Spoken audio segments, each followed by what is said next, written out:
అయిన వీటికి కూడా దారితీసే అవకాశం చాలా ఉంది. సరే ఇరాన్ మాటే నగ్గిందా? ట్రంప్కు పరవం, మోడీకి ఇరకాటం, చైనా అదృశ్య పాత్ర. ఇదంతా ప్రపంచం అంతా చర్చిస్తున్న విషయం. మనం కూడా నేను ఒకటి చెప్పాను, చార్లీ చాప్లిన్ కదా అంత నాదే బంతి అని ఇలా వెనక్కు తిరిగి కొడితే అది మొహం మీద కొట్టిందని. ఈవేళప్పుడు మనం చర్చిస్తున్నప్పుడు ఏంటి, ఈ రోజు రాత్రికి ప్రపంచం అంతా నాగరికత నాశనం అయిపోతుంది, world will see its biggest disaster, disappearance of a culture, civilization, ఇవన్నీ మాట్లాడాడు. రాత్రికి ఏమవుతుందో చూడమన్నాను. రాత్రికి అంతా I'm totally satisfied with the 10 points presented by Iran Supreme Council. So I agree to a 2 weeks cease fire అన్నాడు. ఏంది సార్ ఇది, ఎంత పిల్ల వ్యవహారంగా ఉంది కదా. మీరు చూడండి ఆ 10 points కనుక మీరు చూస్తే నిజానికి ఆ 10 points 10 conditions. ఇవి ఇరాన్ పెట్టిన 10 conditions అని మనం చెప్పొచ్చు. ఇందులో ప్రతి కండిషను అమెరికా మొదటిది నాన్ అగ్రెషన్, దురాక్రమణ చేయకూడదు. ఎవరు దురాక్రమణ చేశారు? ఇరాన్ మీదకి వెళ్ళింది ఎవరు? ఇరాన్ ఎవరి మీదకి రాలేదు కదా. రెండోది continuation of Iran's control over state of Hormuz మీద ఇరాన్ నియంత్రణ కొనసాగుతుంది. మూడోది acceptance of enrichment of uranium శుద్ధి. ఎన్రిచ్మెంట్ అంటే శుద్ధి యొక్క హక్కుకు ఆమోదం తెలపాలి. నాలుగవది లిఫ్టింగ్ ఆల్ ప్రైమరీ శాంక్షన్స్, ప్రాథమికంగా ప్రకటించిన మౌలిక షరతు ఆంక్షలన్నీ తొలగించాలి. లిఫ్టింగ్ ఆల్ సెకండరీ శాంక్షన్స్, మలి దశలో పెట్టిన ఆంక్షలన్నీ కూడా తొలగించాలి. Termination of UN security council resolutions, ఐక్యరాజ్య సమితి భద్రతా మండలి హార్మోజ్ని విముక్తి చేయాలని నిన్న కూడా ఒక తీర్మానం చేయకపోతే చైనా రష్యా వీటో చేసాయి. అది కూడా ముఖ్యమైన అంశం, మనం చర్చించాలి. So termination of all UN security council resolutions, termination of all IAEA board of governors resolutions, అంతర్జాతీయ అణుసంస్థ విధించిన ఆంక్షలన్నీ తీసిపడేయాలి. పేమెంట్ ఆఫ్ కాంపెన్సేషన్ టు ఇరాన్కు నష్టపరిహారం చెల్లించాలి. Withdrawal of US combat forces from region, ఈ ప్రాంతం నుంచి అమెరికా యొక్క దళాలన్నీ వైదొలగాలి. Cessation of war on all fronts including against the heroic Islamic resistance of Lebanon. So అన్ని శత్రు చర్యలు ఆపేయడమే కాకుండా లెబనాన్ మీద కూడా ఆపేయాలి. ఈ 10 షరతులు వాళ్ళు ఇచ్చారండి. మీరు గుర్తుంచుకోండి, అంతకుముందు ట్రంప్ కూడా షరతులు ఇచ్చారు.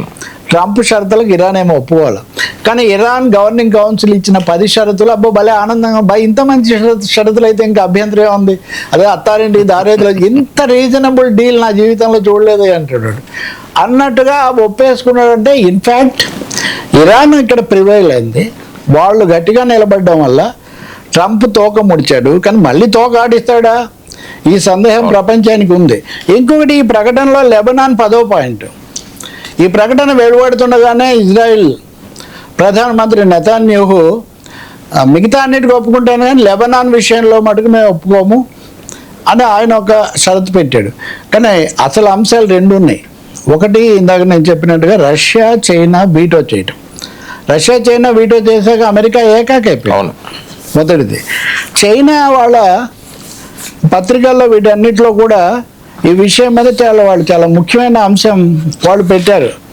ఏమంటే అమెరికాను ఇరాన్ బాగా దెబ్బతీసింది, ట్రంప్ పెట్టిన షరతులకు వాళ్ళేమీ ఒప్పుకోలేదు, ప్రపంచ శాంతి ఉండాలంటే ఇది టాకో. మొన్న చెప్పా కదా, టాకో అంటే ట్రంప్ ఆల్వేస్ చెక్స్ అవుట్ అంటారు. టాకో అని పేరు పెట్టుకున్నాడు.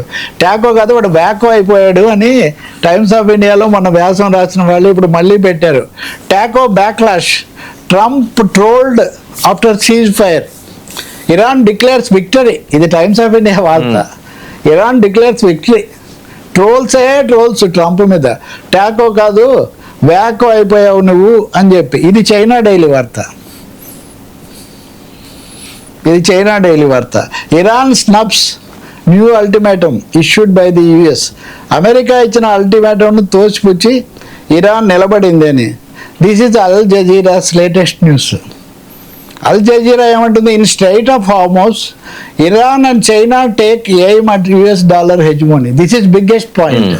ఏమంటే ఇంత జరగడానికి ఒక ముఖ్యమైన కారణం డాలర్ ఆధిపత్యం దీంతో పటాపంచలైపోతుంది. అమెరికా యుద్ధం చేయడానికి ఒక కారణం ఏమంటే ప్రపంచంలో బంగారంతో నగదు కరెన్సీ ముడిపడి ఉంది. కాదు మాకు ఆధిపత్యం ఉందని డాలర్తో ముడిపెట్టారు. డాలర్ పెట్రోల్తో ముడిపడి ఉంది. డాలర్ విలువ తగ్గిపోతుంది. కాబట్టి పెట్రోల్ను అదుపు చేసి డాలర్ విలువ కాపాడుకోవాలని అమెరికా ప్రయత్నం. కానీ ఇప్పుడు అల్ జజీరా న్యూస్ నేను చూపిస్తున్నట్టుగా చైనా ఇరాన్ కలిసి ముందు చమురు మీద వీడికి ఆధిపత్యం లేకుండా చేస్తే ఆటోమేటిక్గా డాలర్ కూడా పడిపోతుంది. అదర్ కరెన్సీలో కూడా మనం ఇచ్చిపుచ్చుకోవచ్చు అనేటటువంటి గొప్ప అవగాహనకు పెద్ద ఇది ప్రపంచమంతటికీ ఒక విమోచన. ఆ డాలర్ నుంచి ఇటు వీళ్ళ ఆధిపత్యం నుంచి రష్యా కానీ చైనా కానీ ఇప్పుడు ఇరాన్ కూడా బలమైన పెద్ద దేశం కలవడంతో వెనిజులా ఇరాన్ ఈ రెండు దేశాలను ట్రంప్ ఎంచుకోవడానికి కారణం అక్కడ చమురు. ఎందుకంటే గల్ఫ్ దేశాలు ఆయన చేతిలో ఉన్నాయి. కాబట్టి చైనా ఆ పథకాన్ని పూర్తిగా వమ్ము చేసింది. కాబట్టి ఇక్కడ 2 వారాలు యుద్ధం ఆగుతుందా ఏం జరుగుతుందనే ప్రశ్న ఒకటైతే, డాలర్ ఆధిపత్యం పోయి అమెరికా ఇంకా శాశ్వతంగా వాళ్ళు చెప్పినట్టే నడవాలి అన్న పరిస్థితి మటుకు లేకుండా పోతుంది. ఇది కొంతమందికి ఎక్కడో కాదు, ఈవెన్ మన తెలుగులో కూడా కొంతమందికి నచ్చట్లా. ఇప్పుడు ఈరోజు ఒక వార్త చూస్తాం మనం, ఇది చూడండి, ఇది కూడా తాజా. అందరూ సంతోషపడుతుంటే ఈ శాంతికి ప్రపంచం మూల్యం చెల్లించుకోవాలా అని ప్రశ్న. అంటే హామోజ్ వాళ్ళకి ఇస్తారు, మేము మూల్యం అంటే అసలు ప్రపంచం అంతా ఊపిరి పీల్చుకుంటున్నాం అంటే అలాంటి శక్తులు కూడా ఇక్కడ ఉంటున్నాయి. కాబట్టి ఇది ఒక పెద్ద మూలమల్పు అవుతుంది. ఇది ఎలా నిలబడుతుంది, ఏం జరుగుతుంది అన్న ప్రశ్న ఒకటైతే, ఇందులో మళ్ళీ ఉపకథ భారతదేశం. ఈ భారతదేశం యొక్క ఉపకథలో 2 భాగాలు మళ్ళీ. మోదీ హౌడీ మోడీ, నమస్తే ట్రంప్. ఏమైంది మొత్తం కథలో ఎక్కడ మోదీ లేరు అంతర్జాతీయ పరిణామాలు. ఇక్కడ కూడా దేశంలో కూడా జయశంకర్ ఎక్కువ కనిపిస్తున్నారు. కానీ ఇది పాకిస్తాన్ పుండు మీద కారం చల్లినట్టుగా ఇది పాకిస్తాన్ ద్వారా జరుగుతుంది. శుక్రవారం నాడు ఎల్లుండి ఈ దేశాలన్నీ పాకిస్తాన్ వేదికగా దీన్ని కుదుర్చుకోబోతున్నాయి అనేది ఈ విషయం పాకిస్తాన్ చేసింది. ఇక్కడ పాకిస్తాన్ ప్రధానమంత్రి షా నవాజ్ అతను పెట్టింది డ్రాఫ్ట్ రిజల్యూషన్ అని పెట్టాడు. డ్రాఫ్ట్ అంటే ముసాయిదా, చిత్తుప్రతి. అది డ్రాఫ్ట్ అని కనిపిస్తుంది. కాబట్టి ఇంకో దేశం వాడు పంపించిన చిత్తుప్రతి పాకిస్తాన్ ప్రధాని పెట్టాడు. అతని నిజస్వరూపం బహిర్గతం. సార్, పాకిస్తాన్లో ఉన్నది కీలుబొమ్మ ప్రభుత్వం అని ప్రపంచం అంతటికీ తెలుసు. ఆ ప్రధానమంత్రికి అసలు ఏమీ వెన్నెముకలేదు. ఆయన సైన్యాధిపతి ఆ మునీర్ చెప్పినట్టు ఆడిస్తాడని దాంట్లో మనం కొత్తగా ఆనందపడాల్సింది లేదు. కానీ మనం ఆలోచన చేయాల్సింది ఏంటంటే అంత బలహీనమైన పాకిస్తాన్ను వేదికగా చేసుకొని ట్రంప్ నాటకం నడిపిస్తుంటే జిగిరి దోస్తులాగా అన్నీ మోసిన మనం ఎక్కడికి పోయామో, మన పాత్ర ఎందుకు మాయమైంది, మనకు కలిగే లాభ నష్టాలు ఏంటి అనేది మనం ఇప్పుడు ఆలోచించుకోవాలి. ఇంకోటి కొంతమంది చైనా గురించి కూడా, చైనా పాకిస్తాన్ 2 కదా ఎక్కువ భారతదేశం యొక్క విదేశాంగ చర్చలో ముందుకు వచ్చేది. ఎందుకు మన రైట్ఫుల్ ప్లేస్ అసెప్ట్ చేసుకోలేకపోయాము? బ్రిక్స్లో మనం ఉన్నాం. బ్రిక్స్ అంటేనే చైనా, రష్యా, ఇండియా కదా ముఖ్యమైన దేశాలు కదా. బ్రెజిల్ కూడా, బ్రెజిల్లో ఇప్పుడు కూడా ఉన్నాడు బ్రెజిల్. అందరూ వాళ్ళ స్థానాన్ని కాపాడుకోలేకపోయిన ఒక దేశం ఇండియా. కాబట్టి ఇప్పుడు ట్రంప్ ఎంతవరకు కట్టుబడి ఉంటాడు అనేది ఒక ప్రశ్న. రెండోది ఇరాన్ తనుగా అయితే ఏం చేయదు, కానీ వాళ్ళ హక్కు అయితే వాళ్ళు పోరాడి తెచ్చుకున్నది వాళ్ళు వదులుకోరు. ఇరాన్కి అయితే పన్ను కట్టాలి. ఇది హర్మోజ్ సరే కట్టిన పన్ను ₹1 కోటి కట్టడానికి ఎవరు పెద్ద వరి ఎవరు, ముందు చమురు అదంతా వస్తే. కాబట్టి ఇది ఒక ఉన్నతర ఉపశమనంగా భావించాలి. 2 వారాలు నిలబడుతుందా?